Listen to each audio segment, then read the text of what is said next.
Assalamualaikum warahmatullahi wabarakatuh.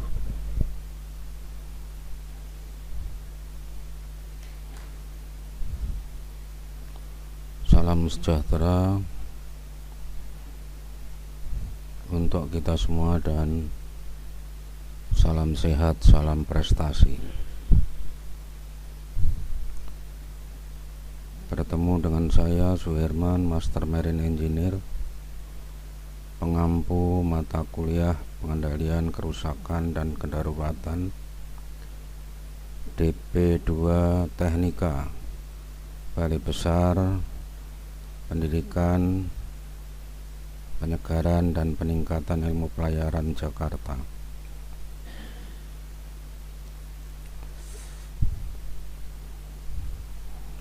Terlebih dahulu marilah kita panjatkan puji syukur kehadirat Allah Tuhan Yang Maha Kuasa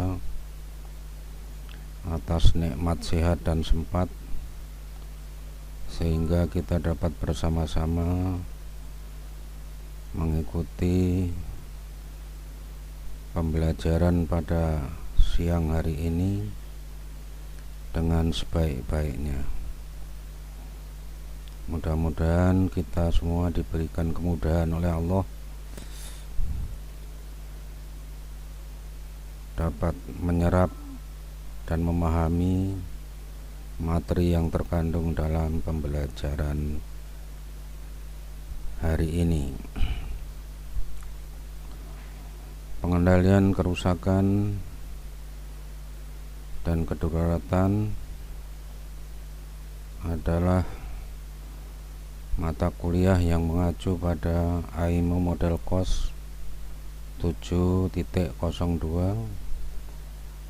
Fungsi 4 Kompetensi 4, di mana di dalamnya terdiri dari beberapa kompetensi dasar yang sudah kita bahas pada pertemuan-pertemuan sebelumnya.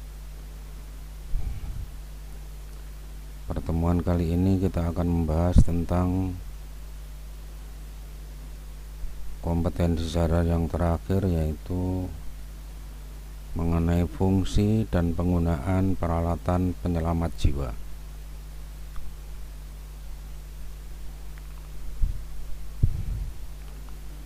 Mudah-mudahan materi ini nanti dapat berguna bagi kita, utamanya saudara-saudara yang di atas kapal dalam menghadapi kedaruratan, bisa setidaknya menolong dirinya sendiri.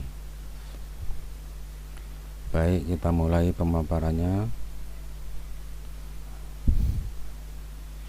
Sebagai pendahuluan, kita menyadari betapa pentingnya peralatan penyelamat jiwa dalam situasi pengendalian kerusakan dan kedaruratan. Tujuan dari presentasi ini adalah menjelaskan fungsi dan penggunaan peralatan penyelamat jiwa dalam situasi darurat. Keselamatan dan penyelamatan nyawa. Pentingnya peralatan penyelamat jiwa. Peralatan penyelamat jiwa merupakan alat yang dirancang khusus untuk menyelamatkan nyawa manusia dalam situasi darurat. Mereka termasuk peralatan seperti jaket pelampung, life jacket, selang penyelamat, perahu penyelamat, dan peralatan pemadam kebakaran portable. Dalam keadaan darurat seperti kebakaran, kecelakaan kapal, atau kebocoran, peralatan ini dapat memberikan perlindungan dan membantu orang-orang untuk keluar dari bahaya dan selamat.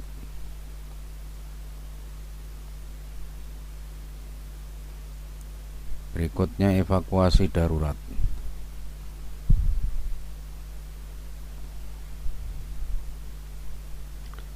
Dalam situasi darurat atau kerusakan yang serius, evakuasi cepat dan aman menjadi sangat penting. Peralatan penyelamat jiwa seperti tangga darurat, jaring pengaman, dan jalur evakuasi dapat membantu dalam evakuasi yang teratur dan efisien.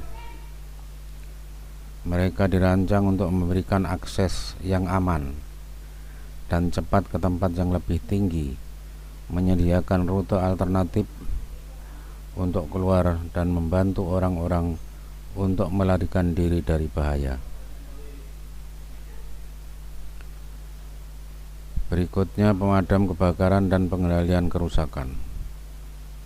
Peralatan penyelamat jiwa juga mencakup peralatan pemadam kebakaran portable seperti tabung pemadam kebakaran, selang pemadam kebakaran, dan perlengkapan proteksi diri. Dalam situasi kebakaran atau kerusakan yang melibatkan api, peralatan ini memungkinkan orang untuk memadamkan api atau mengendalikan kerusakan sebelum situasi menjadi lebih buruk. Pemadaman awal dapat mencegah penyebaran api, mengurangi kerusakan properti, dan memberikan waktu yang berharga untuk evakuasi darurat.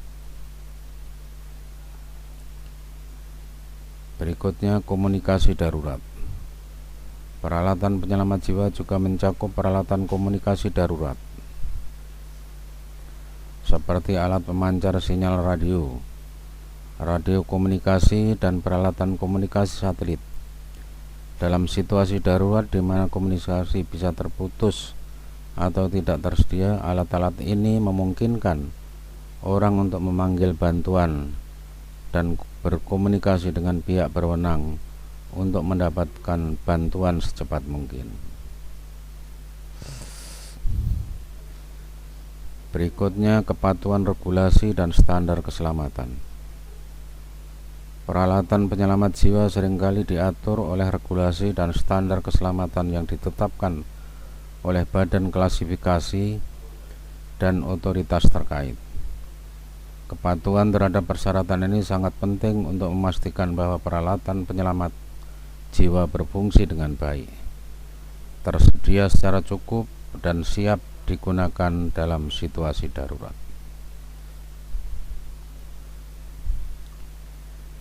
Berikutnya peralatan proteksi diri. Fungsi peralatan proteksi pribadi antara lain melindungi nyawa dan meminimalkan risiko cedera pada personel penyelamat. Contoh peralatan proteksi pribadi antara lain helm, masker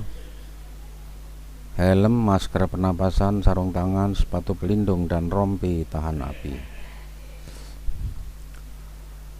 Fungsi sistem peringatan dan komunikasi. Memberikan peringatan dini dan memfasilitasi komunikasi antar personel penyelamat. Contoh peralatan sistem peringatan dan komunikasi antara lain sirene, walkie-talkie, telepon darurat, dan sirene evakuasi. Peralatan pemadam kebakaran. Fungsi peralatan pemadam kebakaran antara lain mengendalikan dan memadamkan api dalam situasi darurat. Contoh peralatan pemadam kebakaran antara lain alat pemadam api portable, selang pemadam kebakaran, dan sistem sprinkler. Alat penyelamatan dan evakuasi. Fungsi alat penyelamatan dan evakuasi antara lain menyelamatkan dan mengamankan orang dalam situasi darurat. Contoh alat penyelamatan dan evakuasi adalah antara lain tangga teleskop, alat penyelamatan diri, perahu penyelamat, dan tali penyelamatan.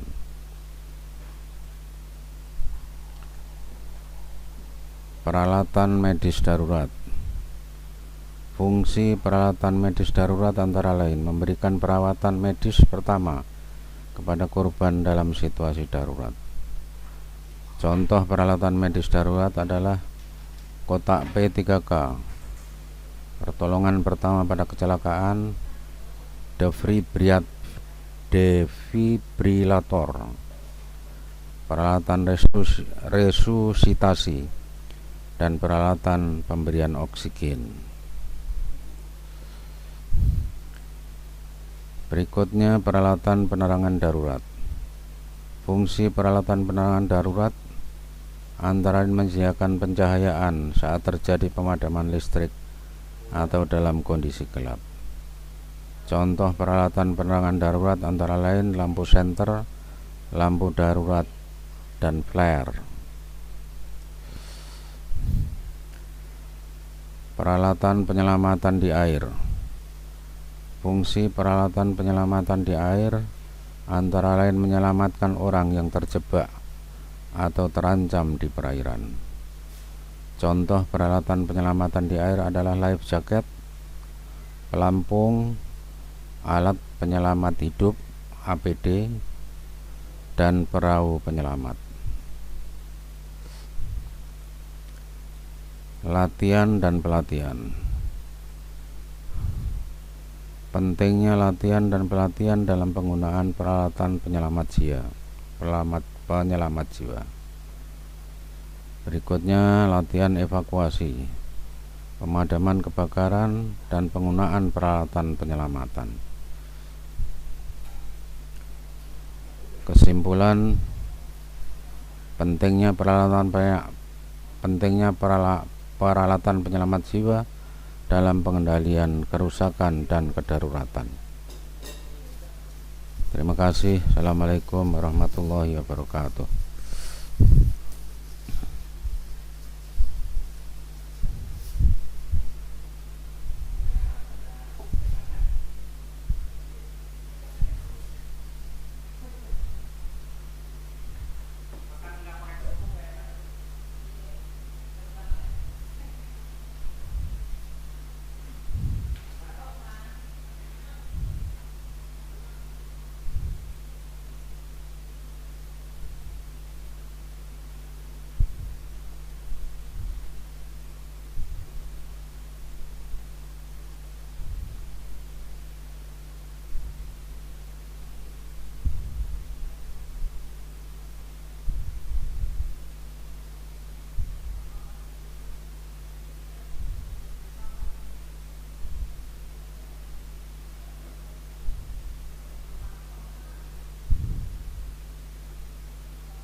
F10 mana? F10.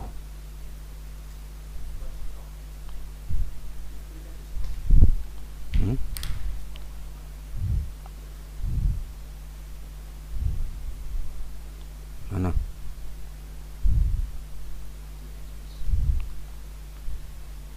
Ini.